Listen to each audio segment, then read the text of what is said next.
దైవానుగ్రహంతో అందరూ బాగున్నారని ఆశిస్తూ మనం వార ఫలాలనేది చెప్పుకుంటున్నాం కదా. వారం వారం మే 10వ తారీఖు నుంచి మే 15వ తారీఖు వరకు ద్వాదశ రాశుల వారికి ఎలా ఉందో ఒక్కసారి మనం పరిశీలించుకుందాం. మొదటిగా మేషరాశి. మేషరాశి వారికి ఈ వారం ఉద్యోగంలో మంచి అవకాశాలు అనేవి వస్తాయి. కుటుంబ సహకారం అనేది చాలా బాగుంటుంది. ఆనందంగా ఉంటారు. కొత్త పనులు ప్రారంభించడానికి చాలా అనుకూలమైన సమయం అనే చెప్పుకోవాలి. అలాగే అన్ని రకాలుగానూ మీకు చాలా బాగుందండి మేషరాశి వారికి. ఇక మేషరాశి వారు ఆరాధించాల్సిన దైవం అన్నీ బాగుండాలంటే ఈ వారం అంతా కూడా సుబ్రహ్మణ్యేశ్వర స్వామి స్మరణ, సుబ్రహ్మణ్యేశ్వర స్వామి వారి పూజ, ఆ సుబ్రహ్మణ్యేశ్వర స్వామి వారి దర్శనం చేయడం వల్ల మీకు ఇంకా చాలా అనుకూలంగా ఉండిపోతుంది మేషరాశి వారికి. తదుపరి వృషభ రాశి. వృషభ రాశి వారికి పెండింగ్ పనులు అనేది పూర్తి చేసుకుంటారు. ఆర్థిక పరిస్థితి క్రమంగా మెరుగుపడుతుంది. ఆరోగ్య విషయంలో మాత్రం మీరు జాగ్రత్తగా ఉండాలి, చాలా జాగ్రత్తగా వ్యవహరించాలి కూడా. అలాగే వృషభ రాశి వారు ఆచితూచి అడుగును వేయాలండి ఈ వారం అంతా. ఆరోగ్యం అనేది క్షీణించే సూచనలు కనబడుతున్నాయి. చాలా జాగ్రత్తగా ఉండి ఈ వారం అంతా ఆరాధించాల్సిన దైవం లక్ష్మీదేవిని ఆరాధిస్తే గనక వృషభ రాశి వారికి ఇంకా కొంచెం మెరుగుపడే అవకాశం అనేది కనపడుతుంది. ఇక తదుపరి మిథున రాశి. మిథున రాశి వారికి ఈ వారం అదృష్టం కలిసి వస్తుంది. వ్యాపారులకు లాభాలు వచ్చే అవకాశం కనపడుతుంది. కుటుంబంతో ఆనందంగా గడుపుతారండి. ప్రయాణాలు అనేవి కూడా ఉన్నాయి. అన్ని రకాలుగా అనుకుని బాగానే కనపడుతుంది మిథున రాశి వారికి కూడా. మీకు ఇంకా అనుకూలంగా ఉండాలి అంటే కనుక మిథున రాశి వారికి ఈ వారం అంతా ఆరాధించాల్సిన దైవం విష్ణుమూర్తి.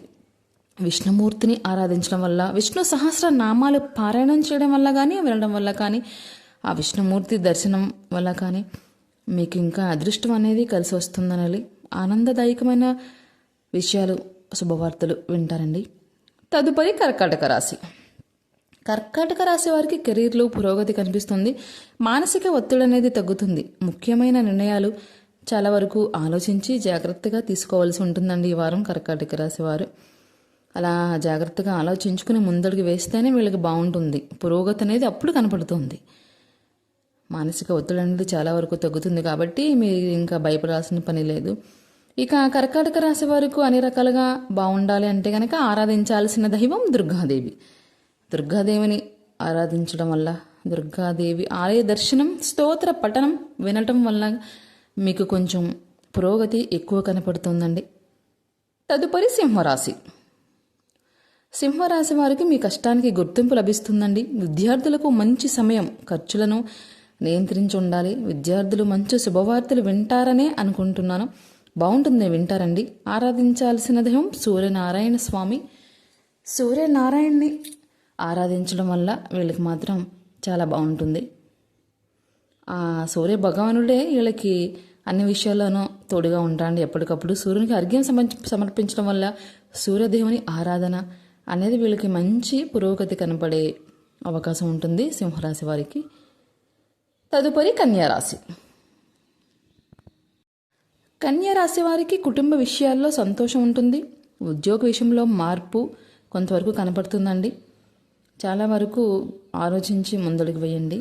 ఉద్యోగం గురించి ఆలోచిస్తున్న వారికి కూడా అవకాశాలు అనేవి కనపడుతున్నాయి. మీరు జాగ్రత్తగా వ్యవహరించి వాటిని అందుకోవచ్చు.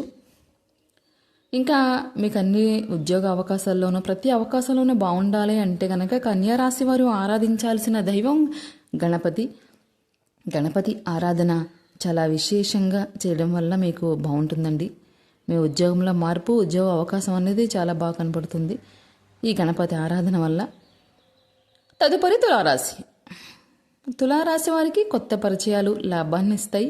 బంధాలు మరింత బలపడతాయండి. వ్యాపారంలో కానీ, కుటుంబంలో కానీ జాగ్రత్తగా ఉండాలి ఈ వారం అంతా. ఆచితూచి అడుగు వేసి మీ గురించి మీరు ఆలోచించుకుని నిర్ణయాలు తీసుకోవడం వల్ల అనుకూలంగా ఉండబోతుంది. ఇక తులారాశి వారికి సక్రమంగా ఉండాలి అంటే ఏ ఆటంకాలు లేకుండా ఆరాధించాల్సిన దైవం లలితాదేవి. లలితాదేవిని ఆరాధించడం వల్ల, ఆ లలిత సహస్రనామ స్తోత్రాన్ని పారాయణం చేయడం వల్ల కానీ, వినడం వల్ల కానీ మీకు ఇంకా అనుకూలంగా ఉండి బాగుంటుందండి ఈ వారం అంతా కూడా. మీకు అమ్మవారి ఆశీస్సులు ఉండాలని కోరుకుంటూ తదుపరి వృశ్చిక రాశి. వృశ్చిక రాశి వారికి అనుకోని మార్పులు కనపడుతున్నాయండి. ఆర్థిక లాభాలుగానే ఉంటాయి, కానీ చాలా ఓర్పుతో వ్యవహరించాలి మీరు. లాభాలు కనపడినా కానీ ఓర్పు, కష్టం, అలసట అనేది ఎక్కువ ఉంటుంది ఈ వారం. అవన్నీ బ్యాలెన్స్ చేసుకుని జాగ్రత్తగా ఉంటే కనుక వారాంతంలో మీకు అనుకూలంగా ఉండబోతోందండి వృశ్చిక రాశి వారికి. ఇక మనశ్శాంతిగా ఆటంకాలు లేకుండా పనులు జరగాలంటే వృశ్చిక రాశి వారు ఆరాధించాల్సిన దైవం ఆ పరమేశ్వరుడు. ఆ శివుణ్ణి ఆరాధించడం వల్ల విశేషమైన ఫలితాన్ని పొందవచ్చు. మీకంతా బాగుండాలని కోరుకుంటూ తదుపరి ధనుస్సు రాశి. ధనుస్సు రాశి వారికి ప్రయాణాలు మరియు ఆధ్యాత్మిక కార్యక్రమాలు ఎక్కువగా ఉంటాయి. కెరీర్లో పురోగతి కూడా ఎక్కువే కనపడుతుందండి. మంచి అవకాశాలు కూడా కనపడుతున్నాయి. ఆచితూచి జాగ్రత్తగా ఆలోచించుకుని నిర్ణయాలు తీసుకుని ముందడుగు వేయండి. ధనుస్సు రాశి వారు ఇంకా అనుకూలంగా ఉండాలంటే కనుక ఆరాధించాల్సిన దైవం దత్తాత్రేయ స్వామి వారిని ఆరాధించుకున్నట్లయితే ధనుస్సు రాశి వారికి బాగుంటుందండి. ఇంకా తదుపరి మకర రాశి. మకర రాశి వారికి పని ఒత్తిడి ఎక్కువగా ఉంటుంది, కానీ విజయాన్ని సాధిస్తారు. కుటుంబ సహకారం కూడా బలంగా ఉంటుందండి. వీళ్ళకి అండగా ఉంటుంది, కానీ పని ఒత్తిడి ఎక్కువనే ఉంటుంది. అవన్నీ కలిస్తేనే కదండి విజయం మన చేతుల్లో ఉంటుంది. ఈ వారం ఆఖరికి మీరు విజయాన్నే సాధిస్తారండి. ఆ విజయాన్ని సాధించాలంటే ఆరాధించాల్సిన దైవం, నామస్మరణ చేయాల్సిన దైవం శనిదేవుడు. ఆ శనిదేవుణ్ణి ఆరాధించడం వల్ల మీకంతా మంచి జరుగుతుందండి.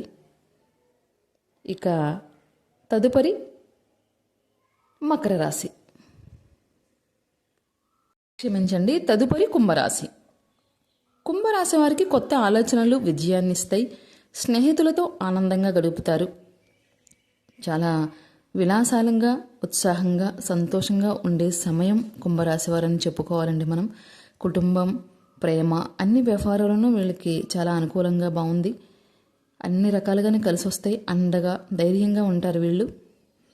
ఇక వీరికి ఇంకా బాగుండాలి అంటే కనుక ఆరాధించాల్సిన దైవం ఆంజనేయ స్వామి వారిని ఆరాధించడం వల్ల వీరికి చాలా బాగుంటుందండి. ఇక తదుపరి మీనరాశి. మీనరాశి వారికి ఈ వారం చాలా అనుకూలంగా ఉంటుందని చెప్పుకోవాలి. భక్తి కార్యక్రమాలపై ఆసక్తి పెరుగుతుంది. ఉద్యోగం మరియు విద్యలో మంచి ఫలితాలు అనేవి కనపడుతున్నాయి. ఈ వారం మీకు చదువులో, విద్యలో మంచి అవకాశాలు కూడా వస్తాయండి. దాన్ని మీరు అందుకుచ్చుకునే తెలివితేటలను బట్టి ఉంటుంది. అన్నీ సక్రమంగా బాగా జరగాలంటే విద్యలో, ఉద్యోగ అవకాశాలలో మీరు ఆరాధించాల్సిన దైవం శ్రీకృష్ణుడు. శ్రీకృష్ణుని ఆరాధించడం వల్ల మనకి మీ మీనరాశి వారికి చాలా బాగుంటుంది. శ్రీకృష్ణుడు చెప్పే దీక్ష అధర్మబద్ధమైన, నిబద్ధమైన భగవంతుడండి. ఆ స్వామివారిని ఆరాధించి మీకందరికీ అనుకూలంగా ఉండాలని మనస్ఫూర్తిగా కోరుకుంటుంది జ్యోతి భక్తి వ్లాగ్స్. ఇలా వారం వారం మీరందరూ నన్ను ముందుకు తీసుకెళ్తున్నందుకు చాలా సంతోషంగా ఉందండి. ఈ జ్యోతి భక్తి వ్లాగ్స్ మీ అందరి ఆశీస్సు వల్లే ముందుకు వెళ్తుంది. అలాగే లాంగ్ వీడియోని కూడా స్కిప్ చేయకుండా చూసి నన్ను ముందుకు తీసుకెళ్తారని అనుకుంటున్నాను. సబ్స్క్రైబర్స్ మాత్రం బాగా వస్తున్నారండి. అలాగే కొంచెం లాంగ్ వీడియోస్ కొన్ని చూసి ఒక చిన్న లైక్ చేసి కామెంట్ చేస్తే కనుక నా ఛానల్కి ఒక వాల్యూ అనేది ఉంటుంది, ముందుకు వెళుతుంది. అది మీ అందరి చేతుల్లోనే ఉందండి. మీరందరూ నన్ను ఆదరించి ముందుకు తీసుకెళ్తారని మనస్ఫూర్తిగా కోరుకుంటూ చిన్న like and share and subscribe